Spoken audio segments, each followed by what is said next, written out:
Air travel is changing faster than most passengers realize. And one of the biggest shifts happening right now is the slow, quiet disappearance of free carry-on bags. What used to be a standard part of your ticket is slowly becoming a premium upgrade, something travelers may have to pay for, unless they understand exactly what's happening behind the scenes. The airlines won't say it out loud, but the pressure to monetize overhead bin space is growing every single year. And if nothing changes, free carry-ons may become a thing of the past by 2026. Now, if you're hearing this and thinking, why would airlines take away free carry-ons? Isn't that going too far? You're not alone. Travelers around the world are asking the same question. But what most people don't know is why airlines are tightening these rules, how they're doing it without passengers noticing, and what it means for your wallet every time you fly. The answer comes down to a combination of revenue pressure, cabin space battles, and a strategy airlines have used for decades. Slowly remove benefits until you don't realize how much you've lost.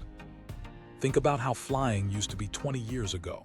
Checked bags were free, carry-ons were free, seat selection was free, boarding groups weren't a competition. Today, nearly every piece of your flight, your seat, your bags, your boarding order, even your ability to sit next to your own family, is something airlines charge extra for. And now, they're turning their attention to the last free perk passengers still rely on: carry-on bags. But here's where it gets interesting. Airlines are not taking away carry-ons all at once. They're doing it slowly, quietly, through a series of changes that most passengers overlook. It starts with basic economy. Then it spreads to new boarding rules. Then it expands into overhead bin restrictions. And then one day you walk onto a plane with a perfectly normal carry-on, only to be told your bag must be checked. And unless you pay, you're stuck with a fee you never expected. So let's break down how this is happening and what you need to know before these rules become the new normal. Airlines realized a long time ago that overhead bins are valuable real estate, not just because passengers need them, but because they can sell access to them. It started with priority boarding. If you wanted early access to the overhead bins, you had to pay. Then airlines introduced basic economy, a ticket that looked cheaper but secretly removed your right to a carry-on on many routes. After that came size restrictions, weight restrictions, and gate agents trained to catch the smallest oversized bag. Even a half-inch over the limit could mean a $50 to $125 penalty at the gate. What most travelers don't realize is that basic economy wasn't designed to save you money. It was designed to make regular economy look better. Instead of lowering prices, airlines made the worst ticket worse. So when you pay more to avoid it, that's the revenue they wanted all along. Now imagine this same strategy, except applied to carry-ons. Some airlines are already doing it. Many low-cost carriers charge for overhead bin access right now. They give you a personal item-only ticket and sell the carry-on as an upgrade. Major airlines used to say they would never go that far, but that promise is fading fast. They're watching the low-cost airlines make billions from baggage fees and thinking, why aren't we doing that too? And if overhead bins are consistently full, and they almost always are, airlines have the perfect excuse. There's not enough space. Blame the passenger, blame the bags, blame the crowded cabin. But the truth is simple. If they can charge for overhead bin access, they will, and many already are. So are the days of free carry-on bags officially over? Not yet, but we are closer than ever. And unless travelers know the rules, know the loopholes, and know the hidden policies, many people will be paying for something that used to be free. The first big sign is something most travelers don't pay attention to: boarding groups. This is one of the quietest ways airlines control carry-on access. If you board late, the overhead bins are full and the airline forces you to check your bag, sometimes for free, sometimes for a fee depending on the ticket. But the real trick is psychological. If you don't want your bag taken away, you will pay to board earlier. That might mean buying a higher ticket tier, buying priority boarding, buying a credit card, or buying a more expensive seat. Overhead bin space has now become a bidding contest. Airlines know exactly what they're doing. The later you board, the more stressful the process becomes. The more stressful it becomes, the more people pay to avoid it. Let's talk about another big change: the shrinking of carry-on size limits. Many airlines have reduced the allowed dimensions of carry-on bags by an inch or two, and they rarely announce it. That means travelers who bought bags even 3 or 4 years ago often don't meet the new standards. And guess what happens when your bag is slightly over the limit? Fees. Sometimes gate-checked, sometimes forced into the cargo hold, sometimes charged as oversized. There are millions of dollars being made every year simply because bags that used to be perfectly fine are suddenly too big. And it's only going to get worse. Another problem is that flights are more full than ever. Airlines purposely oversell seats to maximize profit. When every seat is taken, the overhead bins fill up fast. Airplanes haven't gotten bigger. Your flight just has more people. More passengers means more carry-ons. And more carry-ons means more excuses to charge you for one. Next, let's talk about airline credit cards. For years, airlines have used credit cards to sneak in perks disguised as rewards. One of those perks is free carry-on bags or priority boarding. But here's the strategy.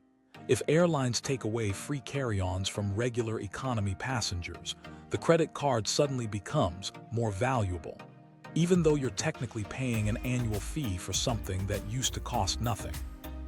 Airlines know that passengers hate losing benefits more than they like gaining new ones. So they remove something, then sell it back to you through a credit card. Another thing many travelers don't consider is international versus domestic rules. Many international airlines still allow free carry-ons without issue, but domestic U.S. airlines, particularly on short routes, are the first to experiment with new restrictions. If those experiments make money, the restrictions spread. What starts as a rule on short flights becomes a rule on medium flights, then long flights. Before long, you're paying $30 to $65 each way, just for the bag you used to put above your seat for free. Let's talk about gate agents. Their job is extremely hard and often thankless. But they're also given specific instructions. Watch for oversized bags, watch for passengers trying to sneak carry-ons, and watch for anything that can be charged. Some airlines even give performance bonuses for collecting more fees. The more bags that are caught, the more revenue the airline generates. That explains why newer agents, nervous but eager to follow the rules, sometimes enforce the measurements more strictly than others. So how do you avoid these fees? The answer starts long before you get to the airport. First, know your airline's exact size requirements, not the general standard you've seen online, your specific airline's rules, which vary more than you think. Even an inch can be the difference between a free bag and a surprise fee. Second, pack strategically. Since carry-on size rules are shrinking, passengers now rely more on personal item bags. But personal items can be surprisingly large if you choose the right style. Duffel bags, underseat backpacks, and softshell bags are much more flexible than rigid suitcases. They can squeeze into spaces that a hard suitcase never will. Third, always board earlier if you can, without paying. The trick is placing yourself near the gate before boarding even starts. When your group is called, get up immediately and enter the line. Passengers who wait, even 20 seconds, often get pushed to the back. Early boarding gives you access to overhead bins, which means you avoid gate checking your bag. Fourth, be mindful of crowded routes. Flights to major hubs like Chicago, Dallas, Los Angeles, Atlanta, and New York are often completely full. That means overhead bin space runs out quickly. If you're flying on a smaller or less crowded route, you have a much better chance of keeping your bag with you.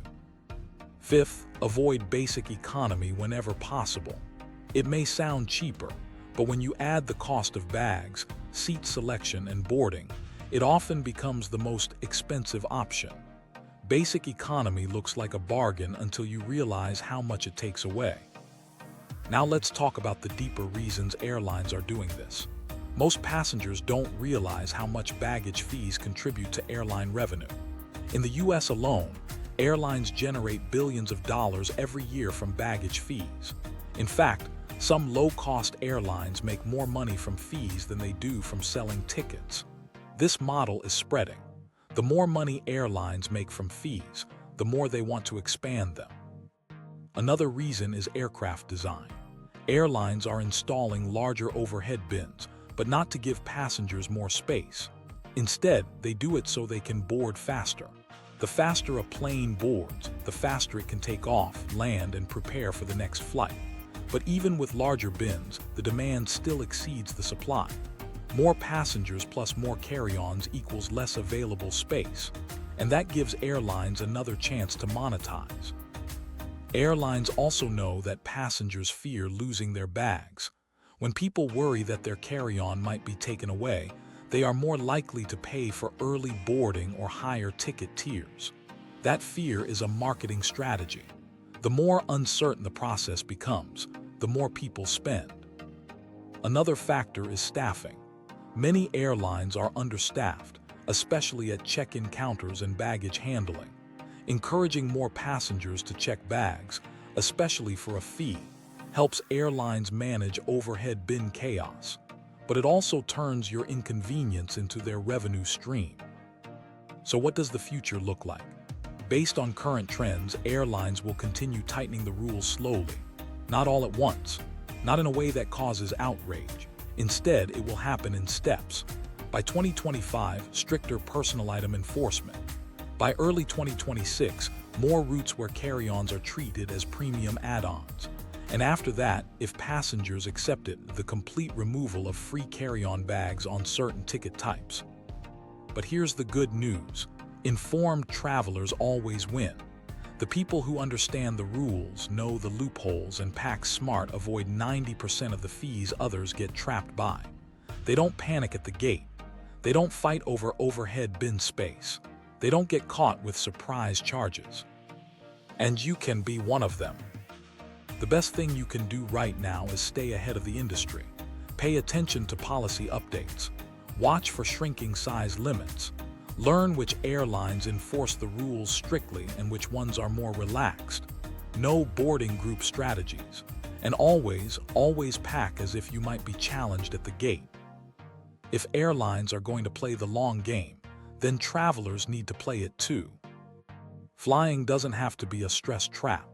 You don't have to be blindsided by fees.